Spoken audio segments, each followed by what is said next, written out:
নতুন ছবিতে সাইনিং করলেই বুবলিকে নিয়ে ষড়যন্ত্র করেন অপু বিশ্বাস। এবার এমনই একটা গুঞ্জন রয়েছে সোশ্যাল মিডিয়ায়। তাই তার বিস্তারিত জানতে অবশ্যই ভিডিওটি না টেনে শুরু থেকে শেষ পর্যন্ত দেখে সঙ্গেই থাকুন।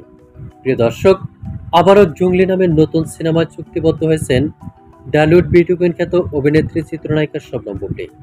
আর এই ইস্যুকে কেন্দ্র করে সোশ্যাল মিডিয়ায় একটি পোস্ট ঘুরপাক খাচ্ছে, যেখানে লিখেছেন, বুবলি যখনই কোনো সিনেমা সাইনিং করে বা ঘোষণা দেয়, একটা মহল সাথে সাথে নেমে পড়ে তা থামানোর জন্য।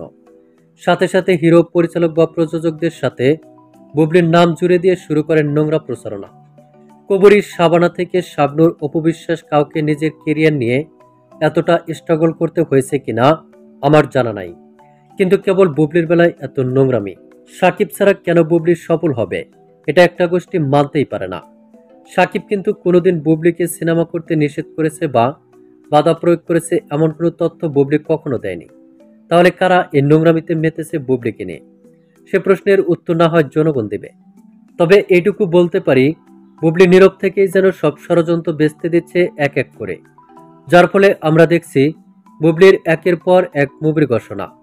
আর এতে নতুন করে সংযুক্ত হলো জুংলি। আজকাল কিছু মিডিয়াও কোনো সত্য সূত্র থেকে প্রমাণ না দিয়ে ইচ্ছে মতো মন করা নিউজ করে, বুবলির নামে আজে বাজে নিউজ করে। তারা বলে বুবলির ছবি নাকি ফ্লপ, অথচ বাস্তবতা বলছে ভিন্ন কথা। গত বছর প্রহেলিকা ছিল সুপারহিট, ক্যাসিনো ব্যবসা করেছে মোটামুটি। এবছর দেওয়ালের দেশ ইতিমধ্যেই বাংলাদেশ জয় করে আমেরিকা। এরপর মায়াদা লাভ নিয়ে একটা সমালোচনাও খুঁজে পায়নি নামে বেনামি সংবাদ বা ব্লগ মাধ্যমগুলো। টান তো গেঁথে গিয়েছে মানুষের মনে, তালাশও ছিল দেখার মতো।